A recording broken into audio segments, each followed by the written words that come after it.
Bonjour et bienvenue dans ce point bourse du 18 novembre 2022. Je rappelle que les informations et analyses données sur cette chaîne sont données à titre indicatif et ne peuvent pas être considérées comme un conseil en investissement. L'investissement en bourse est risqué, vous êtes responsable de tous les investissements que vous faites. Alors le CAC 40 aujourd'hui, qui prend 1%, mais qui stagne depuis une semaine.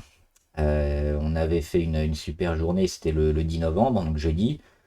Vendredi, on était arrivé au-dessus du support et depuis, qu'est-ce qu'on fait? Absolument rien, on reste ici au-dessus de notre petit support à 6582. C'était notre plus haut du mois de mai, fin mai, qui coïncide quasiment au plus haut avec le mi-août. On avait 6 semaines exceptionnelles cet été.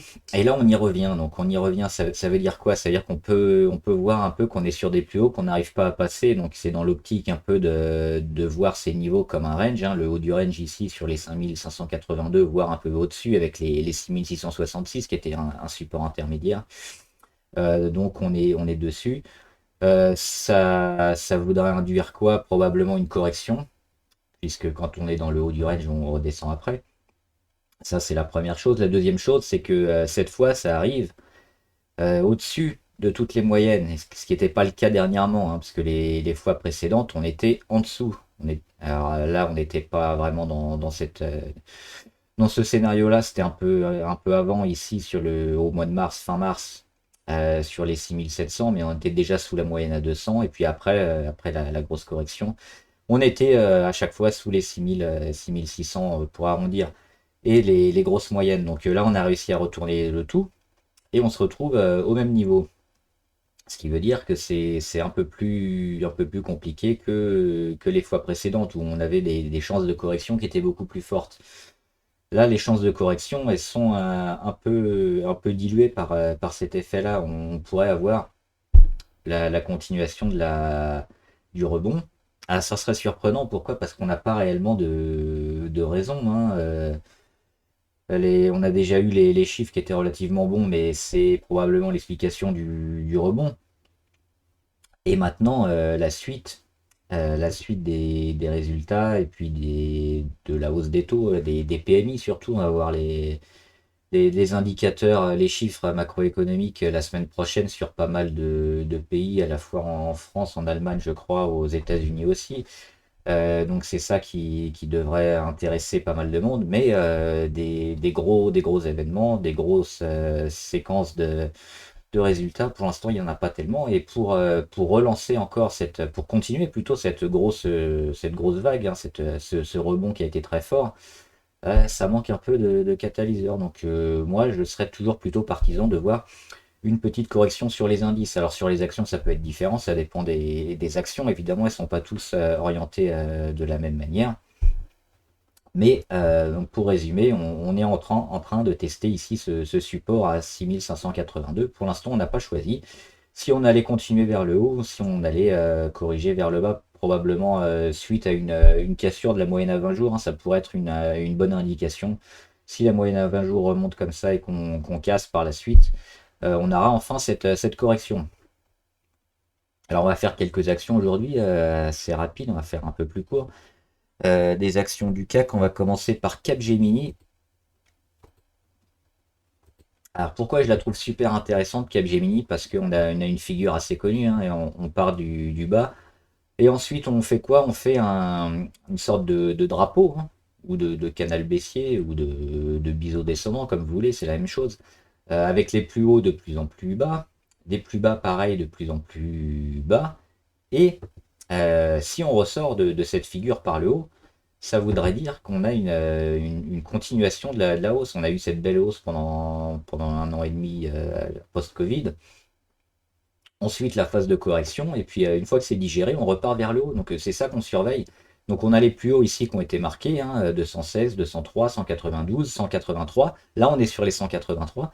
Si on arrive à casser ce petit canal et puis ces 183, ça sentira bon pour Capgemini, d'autant qu'elle est plutôt pas mal, niveau fondamental. Donc, moi je surveille et je me placerai probablement si ça arrive à casser vers le haut. Pour l'instant, c'est pas encore le cas, mais on n'en est pas loin.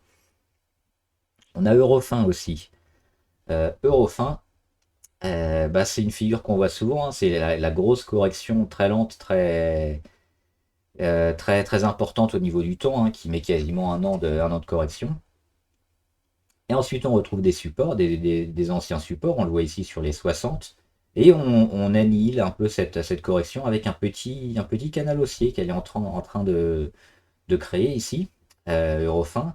Et là, on va avoir une porte d'entrée plutôt pas mal, hein, dans ce carré bleu, avec le retour sur les plus bas, donc ce serait sur les 64, entre les 64 et les 67. On aura probablement une porte d'entrée idéale si elle confirme, si elle vient chercher et qu'elle repart vers le haut. Pareil, sur Eurofin, ça voudra dire que la correction est terminée. On pourra probablement se mettre à l'achat sur le titre. Donc pas encore, mais à surveiller. Un peu de luxe avec LVMH. LVMH qui continue de buter, hein, ça fait plus d'une semaine qu'elle bute sur ses résistances à 708 et elle n'y arrive pas. Elle a fait un petit gap. On va le marquer ici. Hop, le petit gap sur les 687 qu'elle a pas comblé, hein. Hier, elle l'a pas comblé. Il est toujours là. Même si c'est plutôt propre, hein, pour continuer la hausse. On commence à buter, à s'essouffler et à pas réussir à passer ce niveau-là. Donc peut-être à court terme, une petite correction, un pullback qui serait sur le gap ou même un peu en dessous du gap, aller chercher une zone autour des 670 voire moins. Ça pourrait même être un prix d'achat intéressant sur LVMH et puis un retour après de la séquence haussière parce que ce qu'elle montre graphiquement est plutôt favorable. SMCP, alors elle est pas. Est-ce qu'elle est sur le CAC? Non, elle n'est pas sur le CAC SMCP, sauf si je dis n'importe quoi. Elle est là. SMCP, intéressante, hein. Moi je suis déjà dessus. Je joue le retournement, on le voit avec cette grande phase de correction. Et depuis, alors le premier faux départ ici, hein, c'était le mois d'août. Et ensuite le deuxième départ ici, début octobre.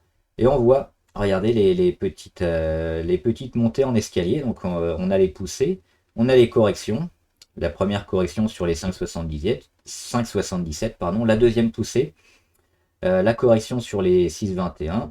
La troisième poussée, et là on corrige sur les 6,42. Et elle semble vouloir repartir, donc continuer à chaque fois au-dessus de sa moyenne à 20 jours. Donc c'est plutôt favorable. Même si on est assez haut au niveau MACD et qu'on est en inversion de tendance, elle pourrait très bien continuer sa phase. D'autant qu'elle est au-dessus de toutes les moyennes, hein, on le voit, qui sont en phase de retournement. Donc très favorable aussi sur SMCP. Et enfin, Total pour la dernière française. Après on fera les américaines. Total. Elle est là, Total Energy. Il y a le Brent, hein, qui est en train de corriger assez fortement depuis 2-3 jours, là, qui se prend 2-3% chaque jour. Et si on regarde les indicateurs niveau MACD, ça fait un moment qu'on est en inversion de tendance. Là, on est limite, on n'est pas loin de lâcher avec un gros chandelier. On est très haut, hein, donc ça mérite une correction. On regarde les histos, hein, on est déjà passé dans le rouge depuis 2 jours. Et on reprend cette oblique, hein, qu'on voit un peu mieux en hebdomadaire qu'en journalier. On est là.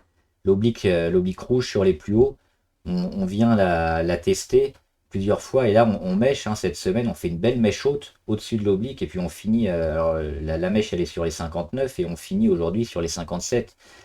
Et si on regarde cette figure, ça mérite une correction parce que là, on a fait une belle poussée. On est sur les plus hauts.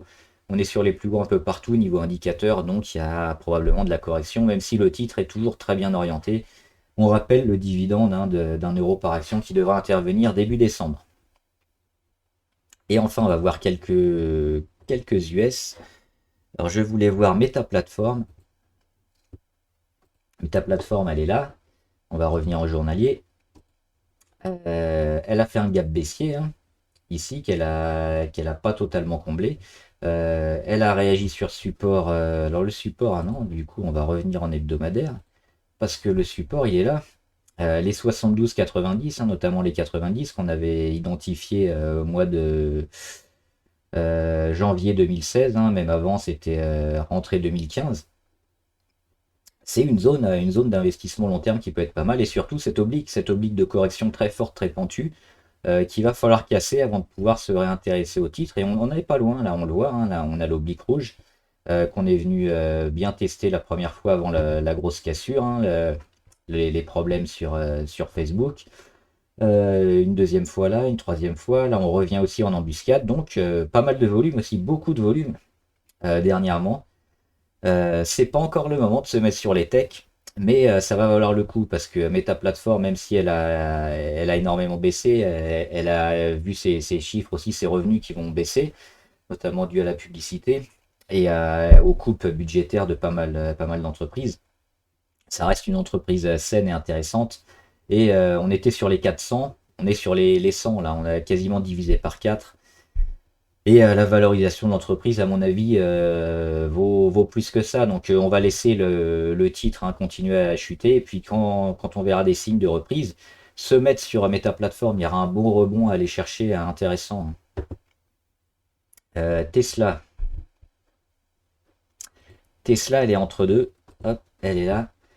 Elle est sur support ici, le support des 179. Elle est même en train de l'enfoncer aujourd'hui. Alors, rebondira pas, on ne sait pas. Ce qu'il faut attendre de voir, c'est véritablement ce que va faire Tesla. Si elle repart vers l'avant, elle aura bien testé ce support des 179.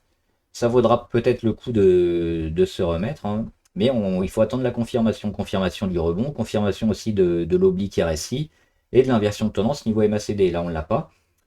Par contre, pareil, hein, si ça peut aussi partir vers le bas, avec une nouvelle fois une arrivée sous les 30 niveau RSI. Donc c'est ça qu'on surveille sur Tesla. Là, il y a eu quelques mauvaises nouvelles hein, sur sa fiabilité notamment de ses véhicules. Donc tout ça, ça pèse un peu sur le titre. Donc là, on est vraiment sur une zone charnière sur Tesla. On pourrait investir probablement la semaine prochaine hein, sur décision du titre graphiquement. Si ça repart vers le haut ou vers le bas, pour l'instant, on est en attente. Et enfin, on finit avec United Health. Hop, non, elle était en bas. United Health, donc secteur médical aux États-Unis, qui fait une bonne année 2022. Hein, on était ici sur le début, donc elle a continué de progresser. On regarde, le Covid, il est ici. Donc elle a baissé quand même, hein, elle était sur les 291 dollars. On a baissé sur les 187 et puis on a fait comme tout le monde, hein, on a remonté rapidement. Mais elle ne s'est pas arrêtée, elle continue. Donc on rappelle hein, la statistique sur les actions, c'est toujours bon de le rappeler. Une action qui monte a plus de chances de continuer à monter et une action qui descend a plus de chances de continuer à descendre. Ça, il faut l'avoir en tête à chaque fois parce que c'est important. Pas vouloir acheter toujours que des actions qui se cassent la gueule. Donc United Health, plutôt intéressante. Pourquoi? Déjà pour ça, parce que c'est une action qui monte. Et parce qu'elle revient ici hein, sur une zone d'achat sur sa moyenne à 200. Elle a rebondi déjà mi-octobre. Et là, elle vient de rebondir dessus. Moi, je suis rentré dessus, hein, c'est aujourd'hui, en début de séance, sur les 524. C'est une action plutôt pareil pour du moyen terme. Là, on le prend maintenant et puis on verra probablement décembre, voire 2023, hein, parce qu'on a une porte d'entrée intéressante ici sur le bas de la figure. Toujours intéressant. Voilà. Avant de finir, il y avait une petite valeur abonnée à faire.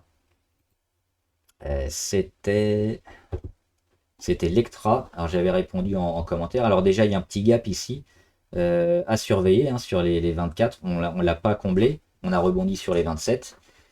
2022 ici, la correction comme tout le monde. Donc on a cette oblique de correction qu'on est venu enfin franchir. Donc un gros breakout. Le pullback. Et donc c'est ça qui va nous intéresser. Qu'est-ce qu'on va rendre après ce gros breakout, le pourcentage du pullback. Donc là, on revient sur les 33-40. On dézoome, hein, c'est une zone énormément testée, très importante pour le titre. Donc si on arrive à se mettre au-dessus et à consolider à plat sur les 33-50 environ, ça pourrait être intéressant. D'autant qu'on a des beaux volumes, hein. On le voit ici, les volumes ont été rachetés énormément sur Lectra. Par contre, en dessous des 33-40, attention, parce qu'on pourrait avoir une continuation de la baisse. Donc c'est véritablement cette zone-là qui va servir un peu de support ou de résistance. Et on verra la semaine prochaine comment le titre se comporte sur cette zone. Plutôt au-dessus, ça vaudra probablement le coup de se mettre à l'achat. Et puis en dessous, on va attendre un petit peu. Voilà, j'espère que la vidéo vous a aidé. N'hésitez pas à vous abonner à la chaîne, comme ça vous serez au courant avec la petite notification YouTube, hein, c'est la petite clochette qui vous avertira à chaque fois que je sors une nouvelle vidéo. Mettez en commentaire si vous avez des questions sur la bourse, le trading, les actions que vous suivez, n'importe quoi en général, hein, j'y répondrai ou les autres abonnés y répondront aussi. C'est aussi ça l'intérêt, c'est de pouvoir échanger. Voilà, bon trade, à plus.